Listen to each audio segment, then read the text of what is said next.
अस्सलाम वालेकुम, कैसे हैं आप सब। तो आज हम बात करने जा रहे हैं एक्सरसाइज 6.3 के क्वेश्चन नंबर 1 के पार्ट नंबर 9 की।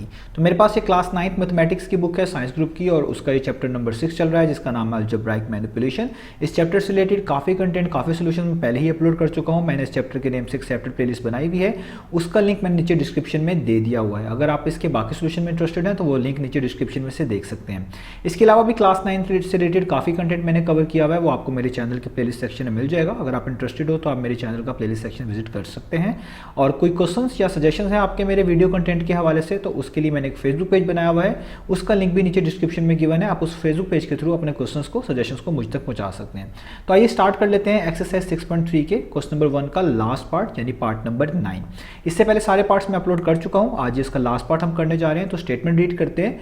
तो यहाँ पे लिखा हुआ है use factorisation to find the square root of the following expressions. आपने फैक्टराइजेशन की मदद से इन एक्सप्रेशंस का स्क्वायर रूट फाइंड आउट करके दिखाना है। फैक्टराइजेशन क्या होती है? फैक्टराइजेशन एक ऐसा प्रोसेस होता है, एक ऐसा मेथड होता है जिसके जरिए हम किसी भी एक्सप्रेशन को प्रोडक्ट ऑफ टू एक्सप्रेशंस की फॉर्म में कन्वर्ट करते हैं। अगर आपके पास कोई एक्सप्रेशन लिखी हो और आप उसको इस तरह की फॉर्म में लिख लें कि वो दो चीज़ों का प्रोडक्ट दिखे, दो चीज़ों के प्रोडक्ट की फॉर्म में कन्वर्ट हो जाए, तो हम उसे कहते हैं कि हमने उसकी फैक्टराइजेशन की है। तो हमने पहले इन क्वेश्चंस की फैक्टराइजेशन करनी है, जिसके लिए हो सकता है आपको मिड टर्म ब्रेक करनी पड़े, हो सकता है उस पर कोई फॉर्मूला अप्लाई करना पड़े, कॉमन लेना पड़े, तमाम चीज़ें उसमें आती हैं। और फिर फैक्टराइजेशन करने के बाद आपने उनका स्क्वायर रूट फाइंड आउट करके दिखाना है। तो आइए स्टार्ट कर लेते हैं क्वेश्चन नंबर 1 का पार्ट नंबर 9। तो देखिए मैंने आपके सामने पार्ट नंबर 9 यहाँ पर लिख लिया है। इससे पहले वाला जो पार्ट हमने किया था वो भी इससे ही मैचिंग था, आप वो भी देख सकते हैं। उसी की हेल्प के जरिए आपको और भी बेहतर समझ आ जाएगा। तो आप देख सकते हैं यहाँ पे भी एक क्वाड्रेटिक एक्सप्रेशन लिखी हुई है, ये मिडिल में भी एक क्वाड्रेटिक एक्सप्रेशन है, और लास्ट में भी एक क्वाड्रेटिक एक्सप्रेशन ही लिखी हुई है। तो जब भी क्वाड्रेटिक एक्सप्रेशन आती है, हम अक्सर कोशिश करते हैं इस पर कोई ना कोई फॉर्मूला अप्लाई हो जाए जिसकी मदद से फैक्टराइज हो जाए, जिसको हम आइडेंटिटी भी बोलते हैं, या फिर इसकी मिड टर्म ब्रेक करनी पड़ती है। तो यहाँ पे आप देखें x² + 8x + 7 पे कोई फॉर्मूला तो अप्लाई नहीं होगा, क्योंकि उसके लिए एटलीस्ट दो नंबर आपको ऐसे दिखने चाहिए जो कि कोई परफेक्ट स्क्वायर हो, और फिर उनके साइन मैच करें तो आप इन पर कोई फॉर्मूला अप्लाई कर पाते हैं। लेकिन यहाँ पे कोई ऐसे दो नंबर्स नहीं अवेलेबल, पहली वाली में भी, दूसरी वाली में भी और तीसरी वाली में भी, जिनको हम परफेक्ट स्क्वायर की फॉर्म में लिखें और उस पर कोई फॉर्मूला अप्लाई हो जाए। तो इसका मतलब है हमें यहाँ पे मिड टर्म ब्रेक ही करनी पड़ेगी। अब मिड टर्म ब्रेक के लिए पहली चीज़ ये होती है कि आपकी इक्वेशन स्टैंडर्ड फॉर्म में लिखी होनी चाहिए, यानी स्क्वायर वाली टर्म्स पहले, एक्स वाली टर्म्स बाद में, और कॉन्स्टेंट वाली टर्म्स एंड पे। तो देखिए ये सारी टर्म्स इसी तरह स्टैंडर्ड फॉर्म में लिखी हुई हैं, इससे आपके लिए आसानी हो जाती है। अब अगला स्टेप आपने क्या करना है, मैं यहाँ पे एक्सप्लेन करता जाऊँगा और फिर इसके फैक्टर्स बनाता जाऊंगा। तो आपने देखना होता है कि x² का कोफिशिएंट क्या है। तो आप देखें x² का कोफिशिएंट कुछ भी नहीं लिखा हुआ, तो इसलिए हमने इसको कंसीडर करना है। ये कितना है? ये है 1 है। तो जो भी होगा यहाँ पे कोफिशिएंट, उसको लास्ट वाले नंबर से मल्टीप्लाई करना होता है, जो कि आप देख सकते हैं यहाँ पे +7 लिखा हुआ है। तो आप क्या करेंगे, आप लिखेंगे 1 को मल्टीप्लाई करेंगे 7 से, क्योंकि x² का कोई भी कोफिशिएंट नहीं है तो मैं खुद से कंसीडर कर रहा हूँ 1। तो 1 × 7 कितना होता है? वो होता है 7। आपने दो नंबर ऐसे ढूंढने होते हैं जिनको मल्टीप्लाई करें तो ये वाला ही नंबर यानी 7 मिले, और उन्हीं दो नंबर्स को अगर आप ऐड करें तो आपको मिडिल टर्म मिले। तो मिडिल टर्म देखें +8x है, आप वेरिएबल को थोड़ी देर के लिए इग्नोर कर देंगे, तो सिर्फ लिखा हुआ है +8, तो 8 मिले। तो ये बहुत आसान है। जब भी इधर ऐसे दो नंबर्स आए जो कंसेक्टिव नंबर्स हों, एक के बाद दूसरे आने वाले नंबर हो, जैसे 7 के बाद 8 आता है, तो अक्सर इस लास्ट वाले नंबर का टेबल चेक कर लिया करें या इस बीच वाले नंबर का टेबल चेक कर लिया करें। काफ़ी चांसेस होते हैं कि इसी में से आपको आपकी मिड टर्म के लिए हेल्प हो जाएगी।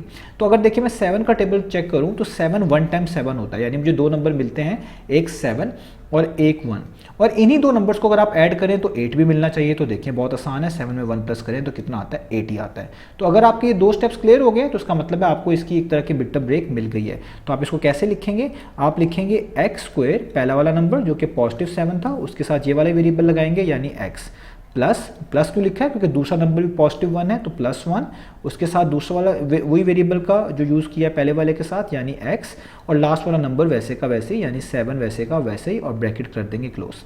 इसी तरीके से, इसी पैटर्न को फॉलो करते हुए हमने दूसरी पॉलिनोमियल की भी मिड टर्म ब्रेक करनी है। तो देखिए वहाँ पे x² का कोफिशिएंट लिखा हुआ है, वो कितना है? वो है 2। तो 2 को आपने मल्टीप्लाई करवाना है लास्ट वाले नंबर से, जिसको हम कांस्टेंट बोलते हैं, जो कि -3 है। साइन का ख्याल रखना है। तो मैं यहाँ पे लिखता हूँ 2 × -3। जब भी कोई पॉजिटिव नंबर नेगेटिव नंबर से मल्टीप्लाई होता है तो नेगेटिव ही आंसर आता है। तो +-2 3 टाइम्स कितना हो जाएगा? 6। तो अब आपको ऐसे दो नंबर्स चाहिए जिनको मल्टीप्लाई करके ये वाला ही नंबर यानी -6 आए, और उन्हीं दो नंबर्स को आप ऐड करें तो आपको मिडिल टर्म मिले। अब देखिए मिडिल टर्म यहाँ पे लिखी हुई है -x। नेगेटिव x का मीनिंग है नेगेटिव 1x, यानी अगर x के साथ कुछ नहीं लिखा हुआ तो आप खुद से कंसीडर कर लेंगे क्या लिखा हुआ है, 1 लिखा हुआ है, ठीक है। तो ये 1x लिखा हुआ है, तो हम इस x को थोड़ी देर के लिए इग्नोर करें तो नेगेटिव 1 हमें चाहिए, तो यहाँ पे मैं लिख दूंगा नेगेटिव 1। अब ऐसे कौन से दो नंबर है जिनको मल्टीप्लाई करके 6 भी आता है और उनको ऐड करें तो -1 भी आता है। तो देखिए 6 आता है 3 के टेबल पर, देखिए आप 3 2 टाइम्स कितना होता है 6, लेकिन प्रॉब्लम ये है कि यहाँ पे नेगेटिव 6 है, हमें तो पॉजिटिव 6 चाहिए। तो यहाँ पे जब साइन का प्रॉब्लम आए तो आपने अपने क्वेश्चन की तरफ वापस जाना है जिसकी आप मिड टर्म ब्रेक कर रहे हैं और देखना है मिड टर्म के पीछे कौन सा साइन है। तो देखिए यहाँ पे x जो है 1x जो है मिड टर्म है और उसके पीछे नेगेटिव साइन है, तो इन दोनों में जो बड़ा नंबर होगा उसके पीछे नेगेटिव साइन लगा देना। तो 3 बड़ा नंबर है तो उसके पीछे नेगेटिव लगा देता हूँ। और अब चेक करना है कि क्या चीज़ें वर्कआउट कर रही हैं आपके लिए या नहीं। अगर नहीं करेंगी तो फिर दूसरे वाले का भी चेंज कर देते हैं, लेकिन पहले हम इसको चेक कर लेंगे। तो नेगेटिव 3 को जब आप 2 से मल्टीप्लाई करेंगे तो नेगेटिव 6 ही मिलेगा, क्योंकि एक नंबर पॉजिटिव है एक नेगेटिव है, आंसर में नेगेटिव 6 ही मिलेगा। और इसी नेगेटिव 3 में जब आप 2 ऐड करेंगे तो प्लस माइनस माइनस 3 में से 2 माइनस करेंगे 1 मिलेगा और साइन बड़ी वैल्यू का लगाना पड़ेगा तो नेगेटिव 1 ही मिलेगा, यानी आपकी दोनों कंडीशन सेटिस्फाई हो रही हैं। तो आपको मिल गई आपके मिड टर्म ब्रेक। आप लिखेंगे 2x² फर्स्ट वाला नंबर जो कि है -3, उसके साथ ये वाले वेरिएबल यूज़ करेंगे जो बीच में है, फिर सेकंड वाला नंबर जो कि है +2 और उसके साथ भी यही वेरिएबल यूज़ करेंगे जो बीच में है, और -3 वैसे का वैसे ही और ब्रैकेट क्लोज। अब चलते हैं अगली पॉलिनोमियल पे। अगली पॉलिनोमियल के लिए भी सेम प्रोसेस करना है। इधर देखें x² का कोफिशिएंट कितना है 2 और लास्ट में क्या नंबर लिखा हुआ है -21, यानी आपने 2 को मल्टीप्लाई करवाना है -21 के साथ, ठीक है। तो अब आप देखें एक पॉजिटिव है एक नेगेटिव है तो प्लस माइनस माइनस होता है। 2 को 21 से मल्टीप्लाई करेंगे 2 1 टाइम्स 2 2 2 टाइम्स 42, यानी 42 आ गया। तो फिर दोबारा आपको ऐसे दो नंबर्स चाहिए जिनको मल्टीप्लाई करें तो आपको -42 मिले और उन्हीं दो नंबर्स को अगर आप ऐड करें तो आपको मिड टर्म मिले। तो मिड टर्म यहाँ पे +11x है, वेरिएबल को थोड़ी देर के लिए भूल जाए तो +11 मिले। तो 11 के पीछे मैं पॉजिटिव नहीं लगाता, उसका एक ही मतलब होता है, आपको पता है, प्लस लगा लें यहाँ पे या ना लगाएं। तो आप देखिए 3 के टेबल में 42 आता है 3 14 टाइम्स, तो अगर मैं लिखूँ 14 टाइम्स 3 वो कितना होता है, वो 42 होता है। अब प्रॉब्लम वही है साइन का, ये दोनों पॉजिटिव नंबर हैं तो पॉजिटिव 42 तो देंगे, नेगेटिव 42 नहीं देंगे। तो फिर दोबारा अपने क्वेश्चन पे जाएं, क्वेश्चन पे देखिए मिड टर्म के पीछे कौन सा साइन है, तो पॉजिटिव साइन है। इन दोनों में जो बड़ा नंबर है अगेन उसके पीछे पॉजिटिव लिख दें, वो पहले से ही पॉजिटिव है, जस्ट आपको दिखाने के लिए मैं यहाँ पे लिख भी देता हूँ कि ये पॉजिटिव है। तो अभी तो अगर ये पहले भी पॉजिटिव है तो अभी भी 3 टाइम्स 42 तो नहीं मिल रहा। तो मैंने आपको इस वाले पार्ट में समझाया था, इस बीच वाली एक्सप्रेशन की मिड टर्म ब्रेक करते वक्त, कि अगर आप ये वाला साइन लगा भी दें और इसके बाद भी आपकी यहाँ वाला नंबर ना बन रहा हो, उसका साइन का प्रॉब्लम हो, तो फिर दूसरे वाले नंबर का साइन चेंज करके देखें। तो अगर वो पॉजिटिव है उसे नेगेटिव बना दें, नेगेटिव है तो उसे पॉजिटिव बना दें। तो ये +3 है, इसको मैं नेगेटिव बना देता हूँ। तो अब देखें प्लस माइनस माइनस 14 3 टाइम्स 42 होता है, और अगर आप इन्हीं दो नंबर को यूज़ कर लें यानी 14 को और -3 को, तो ये सॉल्व होके आपको 11 ही देंगे। तो अगर मैं इनको सॉल्व भी कर लूँ तो ये बनता है 14 प्लस माइनस माइनस, तो 14 - 3 कितना होता है, वो होता है 11। तो आपको मिल गई इसकी मिड टर्म ब्रेक। तो आप लिखेंगे 2x² प्लस, पहला नंबर प्लस है 14 तो इसलिए मैंने प्लस लिखा है, नेगेटिव होता तो नेगेटिव 14 लिखता, तो यहाँ पे +14 साथ वो वेरिएबल x।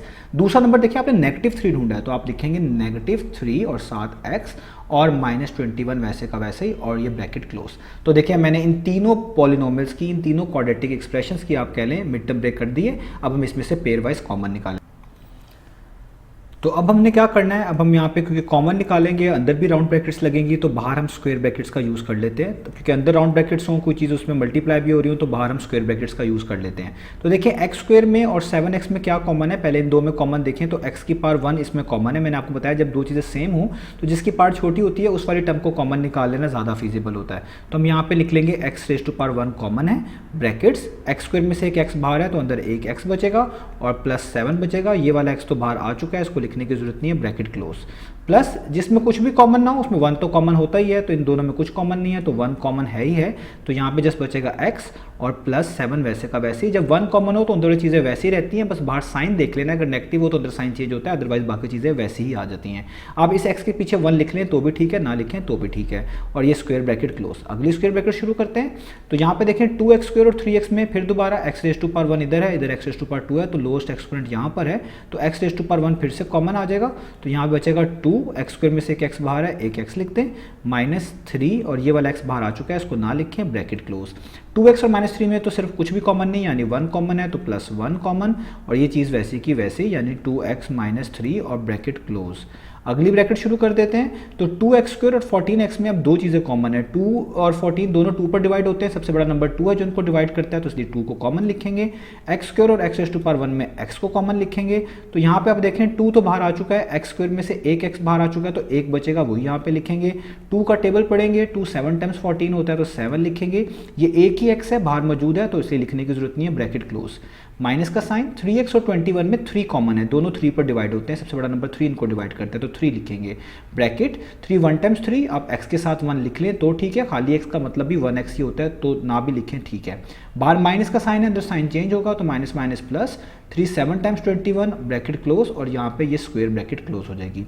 अब आपको पता है कि जब आप ये आपके पास ये एक्सप्रेशन सेम आ रही होती हैं, देखिए सब में सेम एक्सप्रेशन आ रही हैं, इसका मतलब है आपने मिड टर्म ब्रेक सही किया है।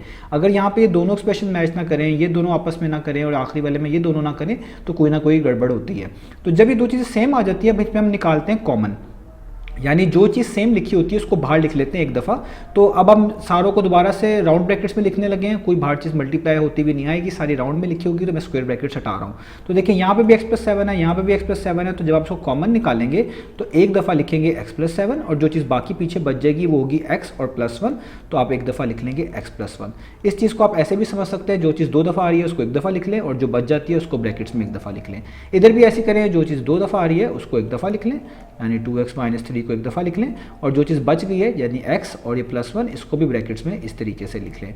इधर भी ऐसे ही करें, जो चीज़ सेम आ रही है यानी x+7 उसको एक दफ़ा लिख लें, और जो चीज़ उसके बाहर बच गई यानी 2x और -3 उसको आप एक जैसा लिख लें, एक दफ़ा लिख लें, यानी इस तरीके से लिख लें। ठीक है, ये 2x - 3 है। अब आपने क्या करना है, अब आप देखें कि यहाँ पे काफ़ी चीज़ें आपको सेम नज़र आ रही हैं क्योंकि सारी की सारी मल्टीप्लाई हो रही हैं। ये वाला x+7 और ये वाला x+7 ये सारे आपस में मल्टीप्लाई ही हो रहे हैं। तो आप इनको ऐसे भी लिख सकते हैं कि इनको अरेंज कर लें, इनको सिमिलर फॉर्म में लिख लें, यानी जो चीज़ आपको जैसी लग रही है उनको एक साथ लिख लें। यानी आप पहले लिख लें x+7, तो इसके साथ दूसरा x+7 यहाँ पे लिखा हुआ है, इसके साथ ही लिख लें, क्योंकि मल्टीप्लाई में आप पोजीशंस का फ़र्क नहीं पड़ता, आप इन्हें आगे पीछे करके लिख सकते हैं। यहाँ पे लिखा हुआ है x+1, आप इसको x+1 लिख लें पहले, और इसके साथ ही दूसरा जो x+1 है इसको यहाँ पर लिख लें, इसको कहते हैं अरेंज कर लेना एक तरह का।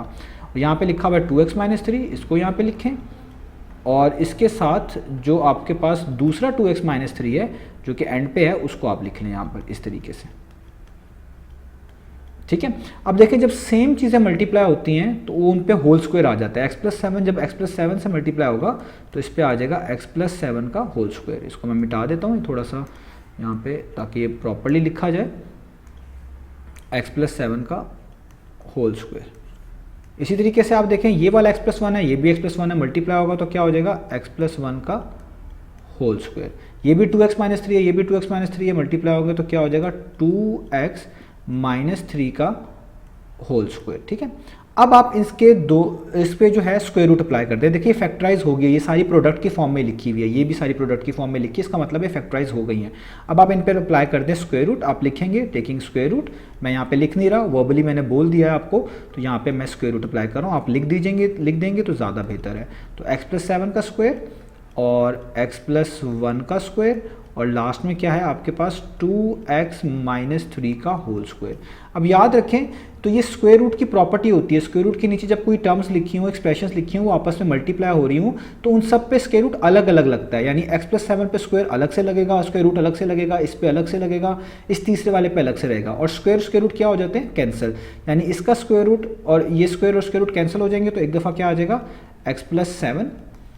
जब इस पे स्क्वायर रूट अलग से लगाएंगे ये भी कैंसिल हो जाएगा, तो इस पे क्या आ जाएगा x+1, और लास्ट वाले का भी कैंसिल हो जाएगा, तो क्या आ जाएगा 2x - 3। ठीक है, और ब्रैकेट क्लोज। और क्योंकि स्क्वायर रूट है इसके दो पॉसिबल आंसर्स हम लिखते हैं, एक पॉजिटिव में एक नेगेटिव में, तो मैं यहाँ पे स्क्वायर ब्रैकेट का यूज़ करूँगा और बाहर क्या लिख दूंगा, पॉजिटिव और नेगेटिव, क्योंकि स्क्वायर रूट के दो पॉसिबल आंसर होते हैं, एक पॉजिटिव और नेगेटिव। ये चीज़ याद रखिएगा, आपने इसको ऐसे कैंसिल आउट नहीं करना। अगर आप इसको ऐसे कैंसिल आउट करना चाहते हैं तो आप पहले इसको ऐसे लिखें, अदरवाइज आप कैंसिल आउट करे बगैर ही इस वाले स्टेप पर जा सकते हैं, लेकिन आपने इसको कैंसिल आउट जब करना है तो उसको सेपरेट लिखना है इस तरीके से, ये अलग, x+1 पे जो स्क्वायर है वो अलग, ये आप एक स्टेप कर सकते हैं इसके ऊपर ज़्यादा इसको डिटेल में करने के लिए। और जो 2x - 3 है इस पर भी एक स्क्वायर इस तरह लिखें, और स्क्वायर रूट अलग, क्योंकि स्क्वायर रूट की प्रॉपर्टी ही यही है कि ये सब पे अलग अलग अप्लाई होता है। तो जब ये वाला कैंसिल आउट होगा इससे, ये वाला कैंसिल आउट होगा इससे, और ये वाला कैंसिल आउट होगा इससे, तो आपको यही आंसर मिलने वाला है जो मैं पहले ही लिख चुका हूँ। तो इस तरीके से आपका ये पार्ट नंबर 9 यहाँ पे खत्म हुआ। मुझे उम्मीद है आपको ये चीज़ समझ आई होगी। इंशाल्लाह नेक्स्ट वीडियो में मिलेंगे बाकी सॉल्यूशंस के साथ।